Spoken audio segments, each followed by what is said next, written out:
நீங்க நாங்க சொன்னதுக்கு பதில் சொல்லலை என்பதுதான் அதுக்கு அர்த்தம். அடுத்து என்ன செய்யறாருன்னு கேட்டா, மிருகங்களோடு சேர்ந்தால் தண்டனை இல்லைன்னு நீங்க சொன்னீங்களே, எந்த ஆதாரத்தின் போல சொன்னீங்க? ஆதாரத்தை சொல்லித்தானங்க சொன்னேன். சொன்னதுக்கு ஆதாரம் கேட்கிறார். ஆதாரம் என்ன சொன்னேன்? அல்லாஹ் விபச்சாரத்திற்கு தண்டனையும் சொல்லிவிட்டான். இது விபச்சாரம், அதான் எங்களுக்கு ஆதாரம். அஸ்ஸானியத்து வஸ்ஸானி வஜ்லிது குல்ல வாஹிதி மின்ஹுமா மேத்த ஜல்தா இருக்குல்ல, அதான் எங்களுக்கு ஆதாரம். விபச்சாரம் செய்தால் தண்டனை என்று சொன்னால் அது பணத்தோட செஞ்சாலும் சரி, மிருகத்தோட செஞ்சாலும் சரி, எந்த மாதிரி செஞ்சாலும் சரி, எங்களை பொறுத்தவரை விபச்சாரம். அது விபச்சாரமா இல்லையான்னு தலைப்புக்கு வேண்டா வாங்க தனியா. அது விபச்சாரம் இல்லைன்னு வேணா நீங்க சொல்லுங்க. அதாவது பெண்ணோட செய்யறது மட்டும்தான் விபச்சாரம், மற்றதெல்லாம் விபச்சாரம் கிடையாது அப்படின்னு நீங்க சொல்ல வருவீர்களே, ஆனால் அதை ஆர்குமெண்ட் பண்ணுவோம். இப்ப கூட தொடருங்க, பிரச்சனை இல்லை. எங்களுக்கு என்ன ஆதாரம்? அது விபச்சாரம் தான் நாங்க நினைக்கிறோம். அதான் விபச்சாரத்துக்கு இலக்கணம், விபச்சாரத்துக்கு அளவுகள் அதுதான். அதனால அது விபச்சாரமா இருந்தால் விபச்சார தண்டனை தான் கொடுக்கணும்ங்கிறோம். முடிஞ்சு போச்சு. நீங்க என்ன செய்றீங்க? பணத்துக்கு இருந்தா தேவையில்லை, அதே மாதிரி அந்த தண்டனை வேண்டியதில்லை, கழுதையோட சேர்ந்தால் தேவையில்லை, மிருகத்தோட சேர்ந்தா தேவையில்லை, உறுப்பு வெட்டி திரிச்சு கொண்டால் தேவையில்லை. நீங்க இல்ல இந்த மாதிரி எல்லாத்தையும் இல்லை இல்லைன்னு சொல்லிட்டு இருக்கிறீங்க. நாங்க தான் எல்லாத்துக்கும் ஒரே சகட்டு மேனிக்கு விபச்சாரன்றமே. அதான் எங்களுடைய ஆதாரம். சொன்னதுக்கு ஆதாரம் கேட்கிறாரு. அடுத்து இந்த சலாம் ஒண்ணுனா முடிச்சிடா, பினிஷ் பண்ணிட்டு வரணும். கலாலா முடிக்கணும், சும்மா பெண்டிங் எதுவும் இருக்கக்கூடாது. பெண்டிங் இருப்பதற்கு காரணம் நீங்க முடிக்க மாட்டேங்கிறீங்க. ஒன்னு தாய் வழி சகோதரி ஒரு ஆதாரத்தை காட்டி இந்த கேள்வி கேட்கணும், இல்லாட்டி பினிஷ் பண்ணி போடணும். சலாம் விஷயத்துக்கு சொல்றாரு. சலாம் விஷயத்துக்கு அந்த ஹதீஸ் சொல்றாரு இல்லையா, முழுசு முன்பின் பார்க்கணும்னு அடிக்கடி சொல்லுவாரு. முன்னாடி பார்க்கணுமா இல்லையா? யஹூதி நசாராவுக்கு சலாத்தை ஆரம்பிக்காதீர்கள்ங்கிறாங்க.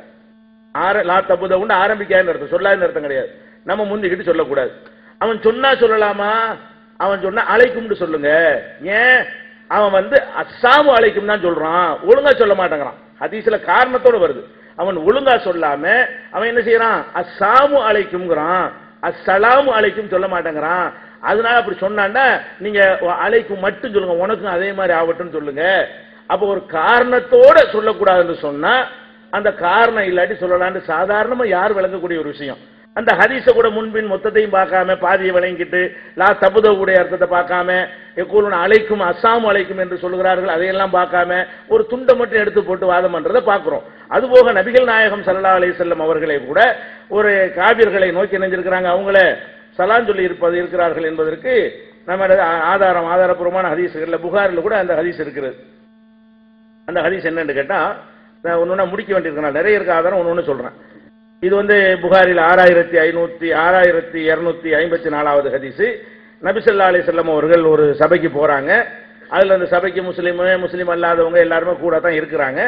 அதுல போய் இந்த காபிர்களுக்கு ரசூலுல்லாஹ் சலான் சொல்லி அவங்கள என்ன செய்யறாங்க, அவங்கள்ட்ட பேசுறாங்க. லா துகப்பிரு அலைனா, நீங்கள் எங்கள் மீது புழுதி வாரி தூற்றாதீர்கள். யாரை நோக்கி பேசுறாங்க? காபிர்கள். முஸ்லிம் நோக்கி பேச இயலாது. எல்லாரும் உட்கார்ந்து இருக்கிறாங்க. பேச்சு யாரை நோக்கி? லா துகப்பிரு அலைனா, எங்கள் மீது புழுதி வாரி நீங்க தூற்றாதீர்கள் என்று சொல்லிவிட்டு ஃபஸல்லம அலைஹிமுன் நபியு ஸல்லல்லாஹு அலைஹி வஸல்லம், அவர்கள் மீது நபி ஸல்லல்லாஹு அலைஹி வஸல்லம் அவர்கள் சலாம் சொன்னார்கள்.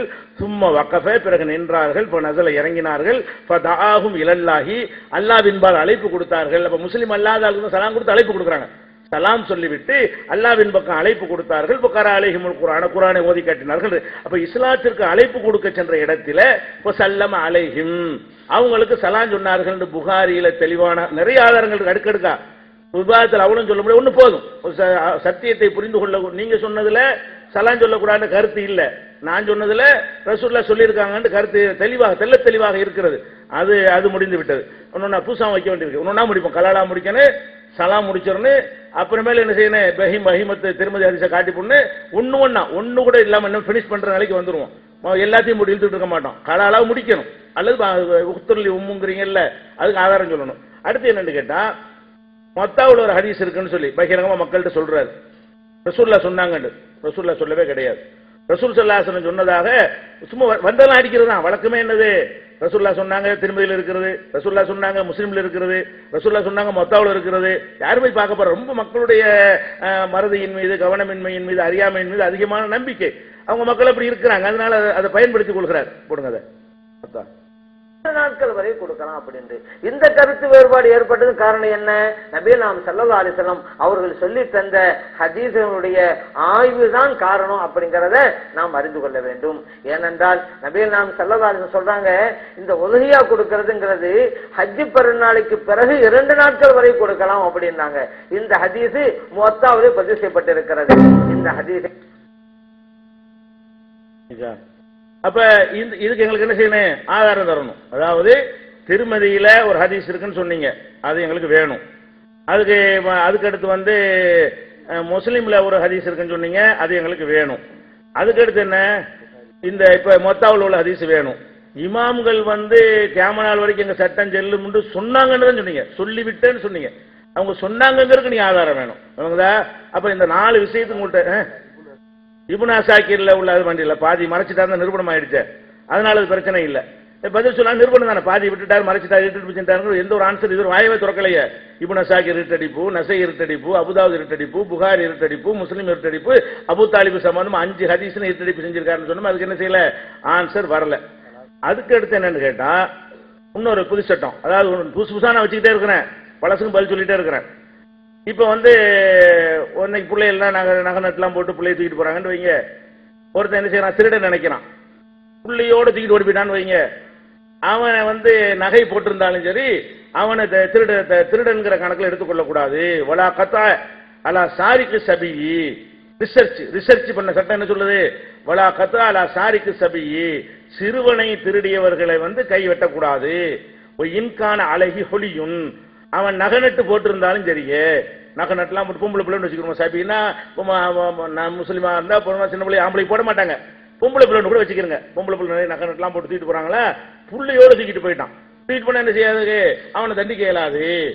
ஏன்பா தண்டிக்க இயலாது? அது தத்துவம் வேற. ஏன் தண்டிக்க இயலாதுன்னா, அவன் என்ன செய்வானா, நான் தூக்கிட்டு போனேன், எதுக்கு ஆஸ்பத்திரிக்கு தூக்கிட்டு போனேன்னு சொல்லிடுவானா.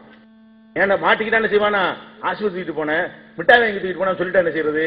அதனால அது சந்தேகத்துக்குரியதாயிருது. அப்படின்னா என்ன சொல்லணும்னு சொல்லி கொடுக்குறாங்க. இந்த மாதிரி பிள்ளையோட திருடுறதா இருந்தா என்ன செய்ய? மாட்டிக்கிட்டீங்கன்னா, இல்லையா நான் பிள்ளைய மிட்டாய் வாங்கி கூட கூட்டிட்டு போனேன், அது அழுதுகிட்டு இருந்துச்சு, அதை பிராக்கு பாக்குறதுக்குள்ள கூட்டிட்டு போனேன்னு சொல்லிக்கிடுவானா. அப்படி சொல்லிட்டான்னா சந்தேகம் வந்துருது இல்ல, சந்தேகத்தோட தண்டிக்க இயலுமா? சந்தேகத்துக்கு பேஸ் இருந்தா தானே சந்தேகம். அப்ப இவன் சந்தேகத்தை உண்டாக்குறாங்க, இப்படிலாம் இவங்க சொல்லி கொடுக்குறாங்க. இது ரிசர்ச் ஆகுறேன். அப்ப குழந்தை கடத்தல் அதிகமா நடந்து கொண்டிருக்கிறத நல்ல வேலைக்கு நம்ம இந்த இதெல்லாம் தமிழ்ல மொழிபெயர்த்து கொடுக்காம இருக்காங்க. ஃபிக்லாம் நாரி போயிருவாங்க, அரபில் அவங்களுக்கு மட்டும் வச்சுக்கிட்டு இருக்காங்க, ஆலிம் சாக்களுக்கு மத்தியில மட்டும். வெளியில வச்சாங்கன்னு வைங்க, நம்ம ஆட்கள் அதுல அதிகம் மாட்டுவாங்க. நம்ம ஆள் கண்ட யாரு? மாணவி மதப்புக்காரங்க மாட்டாங்க, நம்ம தான் நம்பலையே. அவங்க பார்ப்பாங்க, மதப்புல இருக்கு, பிள்ளைங்க குழந்தை திருடலாம், தண்டிக்க மாட்டாங்க. அப்படி வருமா இல்லையா? இது என்ன ஆராய்ச்சிங்கிறேன். அப்ப நீங்கள் எதை வந்து நீங்கள் ஏற்றி தூக்கி பிடிக்கிறீங்களோ, ஷேக் அப்துல்லா ஜமாலியும் அவர்களால் ஒப்புக்கொள்ளப்பட்டவர்களுடைய பேச்சுக்களிலும் எழுத்துக்களிலும் இருக்குன்னு சொன்ன நிரூபணமாகுதா? அவங்களுடைய எழுத்துக்கள் இருக்குதா? கேட்ட தலைப்புக்கு அப்பாற்பட்ட ஒரே பதில் என்ன? தலைப்புக்கு அப்பாற்பட்டது. அதான் அவங்களுடைய மேட்ரு. அதே மாதிரி வந்து இந்த தன்னுடைய ஆண்முறையை தன்னுடைய துவாரத்தை நுழைக்கிறாங்கிறீங்களே, இது என்னங்க? இது வந்து கேட்டா அது ஹத்திருக்கா இல்லையா? அதான் டாபிக், அது ஆபாசம் தான் அப்படின்றாரு. இருக்கு, இப்ப ரிவைண்ட் பண்ண போட்டா வந்துடும் அதுல. அப்ப ஆபாசம் ஒத்துக்கிட்டீங்க, அது இது என்னங்க நடக்குமா? முதல்ல சட்டம் சொல்றதா இருந்தா கூட அதுக்கு சாத்தியம் இருக்கா, நடக்குமா? இது கொஞ்சம் மூளைக்கு பொருந்துதான் யோசிக்க வேணாமா? அந்த மாதிரி எல்லாம் ரிசர்ச்ங்கிற பேர்ல ஒரு மூளையற்றவர்கள் எப்படி போட்டு கண்ணாபின்னாண்டு எழுதி உளருவார்கள், அந்த மாதிரி உளறி வைத்துக் கொண்டு மதுஹப் என்று சொல்கிறார்கள். அப்ப இந்த ஒரு விஷயத்துக்கு அவன் என்ன செய்யணும்? மத்தாவுடைய ஹதீஸை எடுத்து காட்ட வேண்டும், முஸ்லிமுடைய ஹதீஸை எடுத்து காட்ட வேண்டும், திருமதி ஹதீஸ் என்ன செய்யணும்? எடுத்து காட்ட வேண்டும்.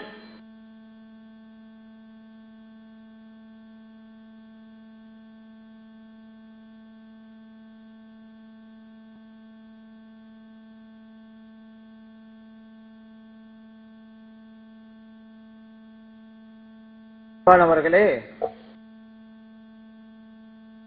பதில் அப்படிங்கிற பேர்ல ஒரு தெளிவான பதிலை சொல்லிட்டு ஒரு கேள்வியை கேட்டா அர்த்தம் இருக்கும். அவங்க குர்ஆனுக்கு விரிவுரை வழங்குறாங்க, மக்களுக்கு தெளிவுபடுத்ததான். நீங்க வசனம் வந்து மாற்றப்பட்டதுங்கிறீங்க. அப்ப தாய் வழி சகோதரருக்கு நிலைமை என்னங்க? ஏன்னா விளக்கமே எதுக்குதான்? விளக்க உரையே புரியாத மக்களுக்கு புரிய வைக்கிறதுக்கு தான். ஆனா யாரு புரிய வைக்க இதை எழுதினாங்களோ அவங்களுக்கே புரியல. நீங்க ஒரு சட்டம் இப்படி சொல்லிங்களே, அப்ப தாய்வழி சகோதரருக்கு சட்டம் இல்லாம போகுது, இதுக்கு என்னங்க தீர்வு? இப்படி எழுதி விட்டீங்களே, அந்த தீர்வை கேட்டா நான் என்ன இல்லையா அங்கதான் எழுதிருக்குங்கிறீங்க. தீர்வுக்காக இப்ப தீர்வு இருக்கா? குர்ஆன் வந்து உலக மக்களுக்கு தீர்வு கொடுக்குமா கொடுக்காதா? தீர்வு கொடுக்காதா நீங்க மொழியாக்கம் விரிவுரையும் கொடுத்தீங்க. நீங்க விரிவுரை கொடுத்திருக்கிறீங்க, அதுப்பா அதுல தீர்வு இல்ல. ஒரு ஆளுக்கு இல்லங்கிறதா இதுல கிடைக்குது நீங்க எழுதுனதுல. அவருக்கு இருக்கா இல்லையா?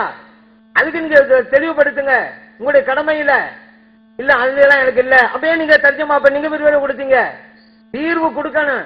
அப்படி விட்ட தகுதி உள்ளவங்க தான் தர்ஜமா எழுதணும், விரிவுரை வழங்க.